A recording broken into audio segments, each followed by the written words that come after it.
Welcome to a StrataPrime conversation with Google about business continuity planning. I'm Andrew Livingstone, Principal Architect at StrataPrime. I've been an admin in the Google community for over 12 years and been working in IT for over 20.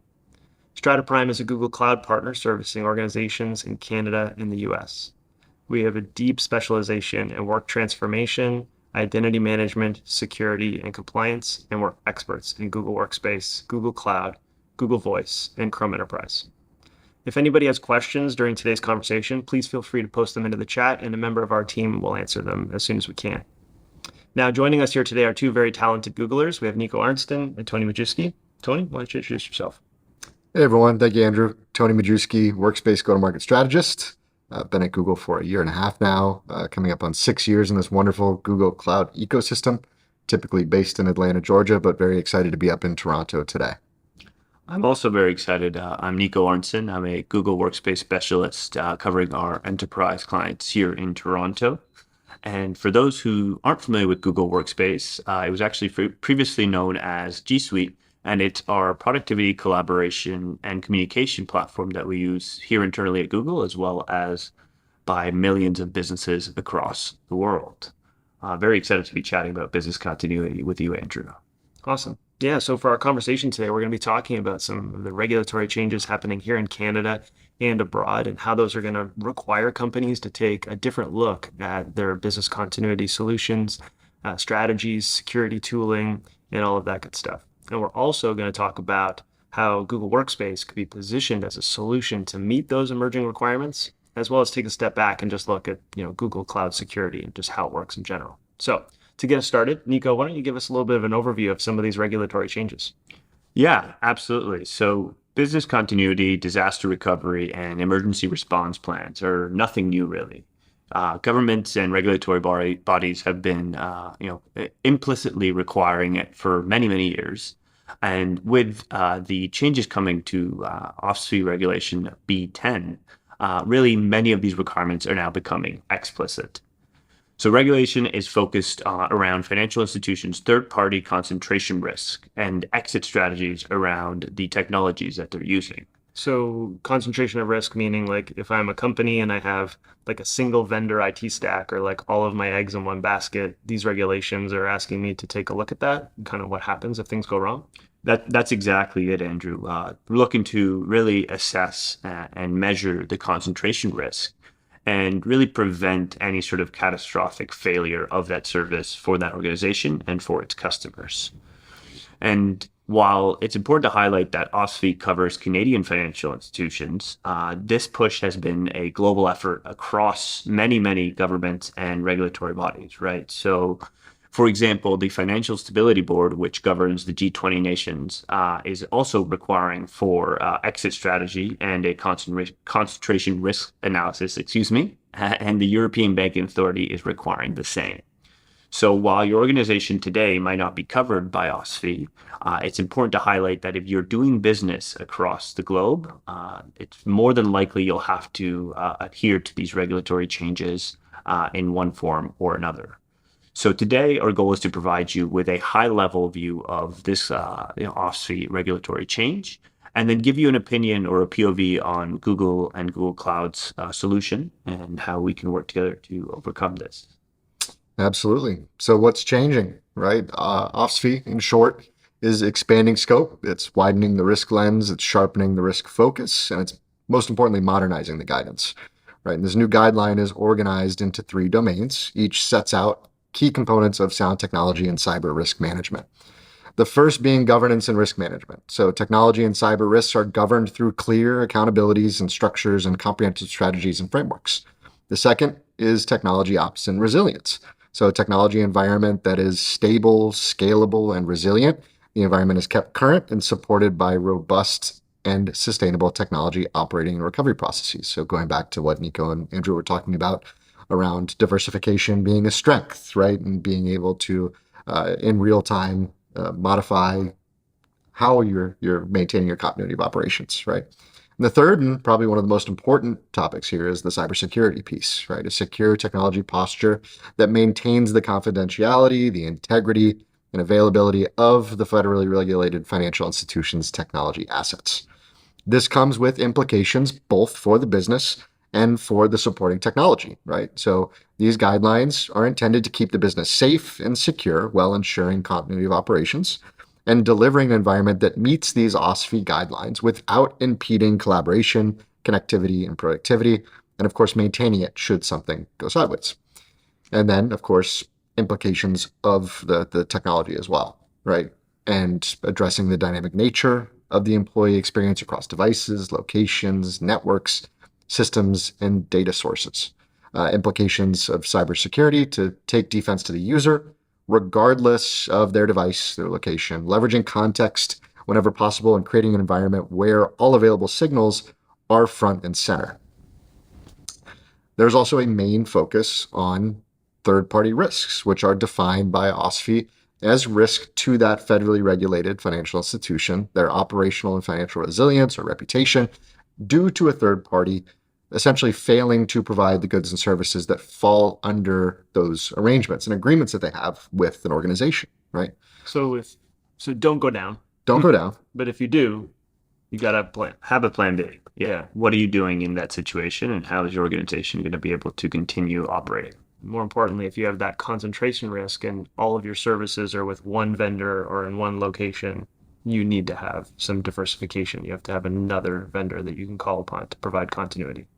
Exactly.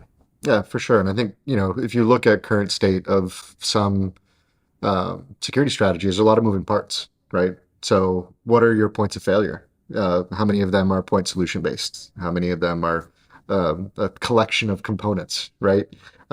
So there are also postures where simplification can be a big benefit too, that don't sacrifice security controls to the end user, the devices and the data. Especially with the urgency that some companies moved remote during the pandemic, the solutions that they were standing up when everybody thought this was going to be a 2-week event, they did not anticipate those solutions would become 2-year, 3-year, maybe 5-year solutions until they refactor. So I think through that lens, it also provides some interesting context to taking a look at this. And again, I want to reiterate, this OSFI change is for Canadian institutions, but this is a global push, right? And so, it's important to highlight that, even if your organization isn't regulated by an OSFI institution, it's smart or important to think about potentially having a disaster recovery or business continuity solution, nonetheless. Exactly, Nico. I think, my viewpoint on this, all industries will benefit from implementing technology around these guidelines. And in a lot of cases, it'll likely set you up for success should the industry that you're part of or the region that you do business in ends up implementing similar frameworks to what OSFI is doing, which I think we see it in a lot of different areas, as Nico pointed out earlier. The beautiful thing is that there's a lot of available resources, and partnering with Google and StrataPrime can help address a lot of this.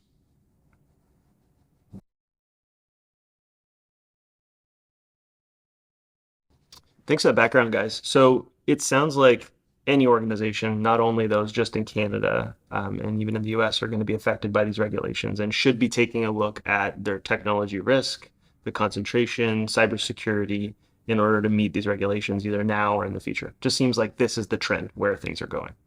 So before we talk about Google Workspace and how it can be used as a business continuity strategy, let's spend a few minutes talking about Google's approach to security, because it speaks to some of these things around security and risk. So Google's approach to security, called BeyondCorp, was actually internally developed at Google to solve this challenge of, as Google was growing, enabling Googlers to work anywhere in the world without requiring VPN. So they actually took a look at traditional trust-based networks, right? VPN, just by the fact that the user is on the network through VPN, we trust that that user is secure and they're able to have line of sight and connect to different resources or infrastructure. That's a trust-based network. Google did not want to go that way. They actually went the other way and implemented a zero trust solution where we never trust the user. When they're asking to connect to a resource or an application or a server, we're going to be verifying that they're securely authenticated with multi-factor access or hardware-backed security keys, and looking at contextual policies around their device. Is it a trusted device that the company has issued? Has it been approved by an admin? What's the operating system? Is that device encrypted? what's the location of the user? Is it in the right location? So looking at all these different contextual policies, Google was able to arrive at a zero trust solution that provides secure access to Googlers wherever they were in the world to access resources. So Google then took that solution and put it into the products so that Google Cloud customers using Workspace and GCP could implement it to secure their businesses. And this is how the solution was defined. And as someone that is using this on a daily basis, in my viewpoint at least, it's a frictionless experience, right? And it's not something that we're sacrificing access or putting in a bunch of things that would be seen as the burden to the end user to access the way that we collaborate with each other, the data that we need to be able to do our jobs. And it's really turned into a conversation that we're having with countless organizations all over the globe, right? They're looking to modernize that security posture, but they're also looking to make sure that that's stronger security wherever that work is, and how a zero trust and context can be a massive value add to a business in adopting these work anywhere, work anytime principles, right? Remote, hybrid, previous in the office, protect the castle security approaches, they're really no longer feasible long term. I think a lot of organizations are coming to that conclusion now. And we're talking to them about how do we eliminate the VPN altogether, right? How do we get rid of Patch Tuesday? How does context become a massive value add to the business, not just for knowledge workers, but for frontline workers, really for anyone in the business? So it's really been interesting to talk about how that employee experience and that security concept and maintaining continuity of operations and connectivity is massively, massively valuable. Yeah. And Google's taken it a step further recently with the new offering of Beyond Corp Enterprise, which they are now allowing organizations that don't use Google Cloud, like not Workspace customers, not Google Cloud customers, to actually acquire Google's zero trust solutions to, in a traditional Microsoft environment or with third-party identity providers, protect access to applications and infrastructure because it is so valuable and it does drive a modern employee experience with everybody remote. This is something that a lot of companies really need. So, with Beyond Corp Enterprise, Google's also enabled some really other interesting features that also provide security and compliance, I think, that are relevant to the regulation. Some of it's around like in-browser DLP and being able to prevent download and upload of information, which speaks to confidentiality and security of personal financial data, or finding new ways to establish device trust, such as looking at the company management software or anti-malware services that a company might be using on a device to help establish those trust relationships. So Google's been kind of pushing the ball down the field with developing new features, but has now actually made it a little bit more vendor agnostic so that you could implement it in a Microsoft environment. And it's really that flexibility, the ability to put this into a Microsoft environment that makes it such a great solution for business continuity. Yeah, I think, we talk a lot about meeting the user where they're at in a lot of our conversations, right? And I think even more so with the points that you just outlined, Andrew, it is providing us the ability to meet the organization where they're at, right, today and what they're doing from a technology perspective, right? And I think that flexibility is a big value out of partnering with us on this. Yeah, and taking a step back as well, if you're thinking about your own IT security team and the number of things that are already looking to take care of, right? Removing that Patch Tuesday, that having to have an agent on a corporate device, right? And being able to enforce these rules through the Chrome browser really offers a lot of flexibility, security for the end user as well as your IT team. Yep. Right. So it's, I think, very important to highlight. Yeah, simplification, right? Being able to do the same, if not more, with less, right? I think that's something that anyone in the IT world, specifically the security space, would agree with. Yeah, would be a massive value add. Yeah, absolutely.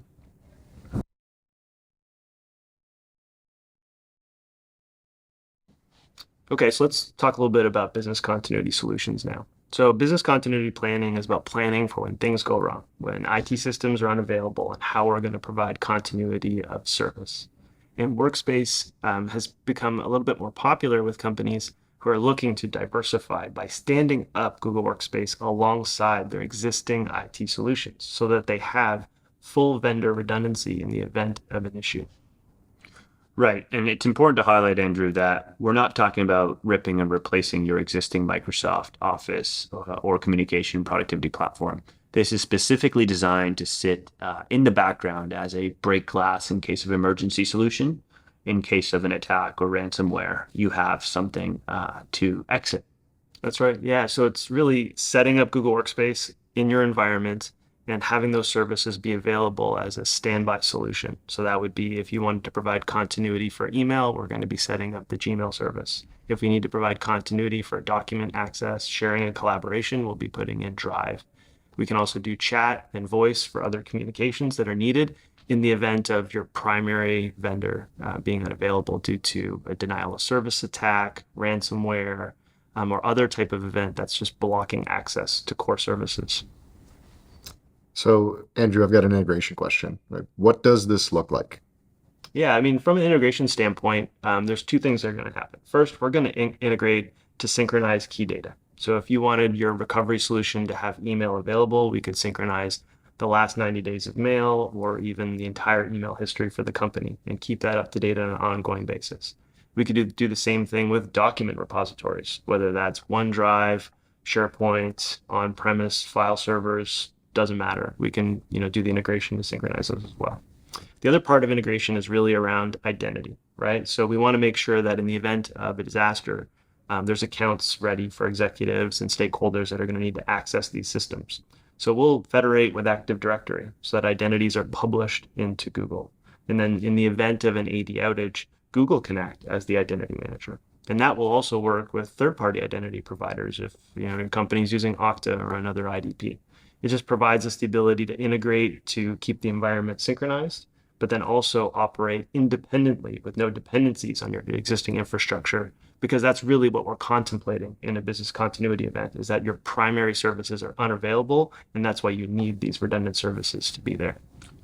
Andrew, and follow up to that, would this be a viable solution for a carrier outage, for example, like it occurred earlier this year? Yeah, I mean, the events of this year with a major carrier outage here in Canada caused a lot of organizations to really realize, how reliant they were on cellular services for remote workers. Like in the past, when everybody was in the office, it was really about the office infrastructure and office continuity of services and having redundant internet pipes and things like that. But when, a large percentage of your workforce is remote, a lot of people are reliant on cellular service. So one of the things that we've seen is actually pairing Google Workspace for continuity for email and file access and web applications, is pairing that with Chrome Enterprise devices. So Chrome Enterprise devices are fully managed Google Chrome hardware, the fully managed Chrome OS, and fully managed application access with all of the security features that we talked about earlier. And those Chrome devices can be sourced with multi-vendor LTE support.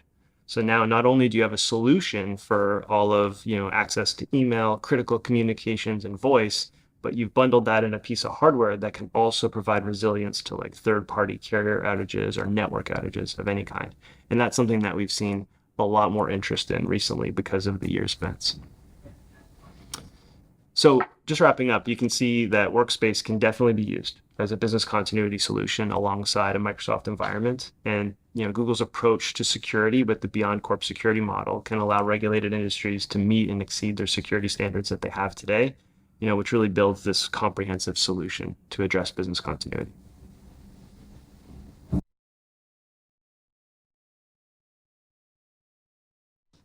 So we've had some pre-submitted questions come in for today's event, which we always appreciate. The first one is, so this is interesting, right? What does this solution look like more in depth, right? What are we going to get out of this engagement? How long does it take to design? How long does it take to deploy as a solution? What additional services are offered underneath this umbrella? Yeah, so like at StrataPrime, we offer this as a managed service, right? Because there's a few different components here. So there's an engagement in terms of doing the discovery and the integration with a company's environment. And we have the reference architectures already developed for, all of the major providers, whether it's third-party identity, whether it's on-prem, whether it's Azure AD, and working with, major companies in the US and Canada. So there's a short engagement to do the discovery and figure out the best way to do that integration with a company's environment. And then following that, it's really about what option a company wants in terms of data synchronization, right? You don't have to synchronize the full email history and all documents across the company. There's a lean approach where you just want the accounts to be available with identities provisioned. There's a mid-tier approach where we're really looking at maybe keeping 30 or 90 days worth of email available. Or for some companies, they also need certain document repositories and libraries to support their business operations and how they work and have collaboration and voice solutions. So there's that high tier option as well. So really the engagement is short in terms of it takes less than 30 days to get this set up, integrated, and data replicating, at which time you're protected. And then there's a little bit of change management with IT groups to make sure that they understand what the series of events are going to be in the event that the business continuity plan needs to be evoked. And it's important to call out that we've seen organizations do a mixed approach, right? They don't need to have a one tier for all employees, right? So maybe their executive team has a full suite of solutions and integrations, whereas the rest of the employee base has just a backup account. Right. And so I think it's important to highlight that in that discovery, you'll work alongside Google and StrataPrime to understand what solution makes sense for which of your employees and how to best implement it. Yeah, completely agree. I think one of the things that I really like out of the offering as well is the ability to establish a cadence of mock events, if you will. Yeah. Right. To ensure that the solution is ready to go. And there's also strong familiarity within the organization. Yeah, Tony's right. So a lot of organizations, it's actually part of like their compliance and risk audits that they are actually testing their business continuity plans. And as somebody's been in IT for over 20 years, that doesn't always happen. So including these engagements that we actually put it in, to your point, to be a quarterly thing that we're going to go and do little mock events. Because this is such a light touch in terms of integration, it doesn't require a lot of the internal IT teams. Sometimes we're just working with security operations teams to sort of test and ensure, data is replicated and it's there, and logging into accounts to ensure that switchover is available. So we make that part of the engagement because, having been in IT for 20 years, I know that stuff doesn't always get done. And, sometime when I first got into tech, backups to tape. Sometimes that. Do you have the tape? Does it still work? Yeah, exactly. That kind of slides into our next question sort of seamlessly, right? And so God forbid an event does happen, right? And your organization is compromised. How does this actually go into action? What are the steps and how do we work with organizations to get this into place? Yeah, I mean, in terms of like putting this in context that some folks will be wondering about, like RTO and RPO, right? So like recovery time objective, like how long is it going to take us to switch over? These counts are available, right? So the in terms of how long it takes to switch over is just getting the message to users or them realizing that services are down and logging into those alternative accounts. Because Google will act as the identity provider when Active Directory or the third-party IDP is down, there's nothing that needs to be done. The users can just sign in and they're off and running. From a recovery point objective, right, which is how much data loss or how much data is in this environment, that's going to be a function of what option we chose for data replication. Am I replicating data into this environment on an ongoing basis so that there's low latency, or were we doing it on a periodic basis? So based on the discovery, we would work with the company to define what those two measures are for them, like how much data loss are they willing to tolerate for this business continuity solution, and how quickly do they want it to be available. So it's usually very short, Nico, for the accounts. And for the data, it's really up to the company to choose what requirement they need to meet. Perfect. And so for our final question that came in, how does StrataPrime handle change management, right? Ensuring that employees, if something should happen, how are they going to be familiar with the solution moving forward, should they need to use it? Yeah, I mean, as a Google Cloud partner that specializes in work transformation, bringing companies into Google is something that we do a lot and we have a lot of experience with. And I'd love to tell you how, we're the best at it and that's why it goes real smoothly. But the truth is that there's just so many users now that are Google users in the environment, right?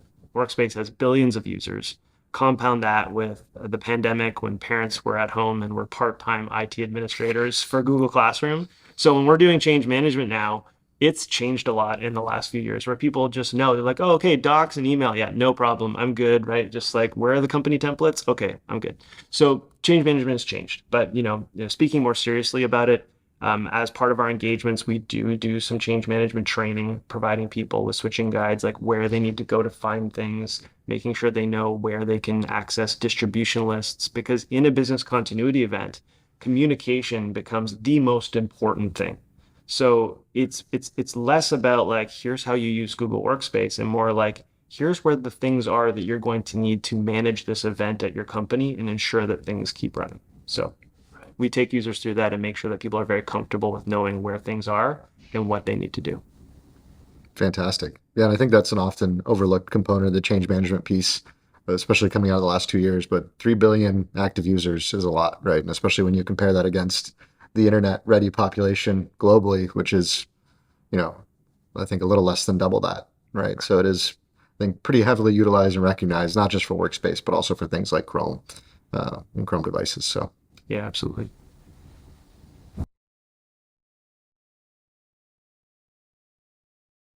Thank you to our audience for tuning in today and to our speakers, Nico and Tony, for joining us. Thanks, guys, very much for making the time. I think what we learned today is that there's some really important regulatory changes that are happening both here in Canada and abroad. And organizations do need to take business continuity a little bit more seriously and focus on diversification of risk. And Google Workspace can absolutely help. And us here at StrataPrime can help you wherever you are in that journey, whether it's putting together a business continuity plan, testing out some of the things that we talked about today, or even digging into the details of some of these regulations in a little bit more detail. So if you're interested in reading a little bit more about what you heard here today, you can visit strataprime.com, where there'll be a one-pager available on business continuity that includes information about the solutions we talked about, the regulatory changes, and a bunch of other information for you. And then from the website, you can feel free to contact us at any time if you do want to reach out and engage. So once again, thank you very much for attending today's webinar, and we'll see you on the next one.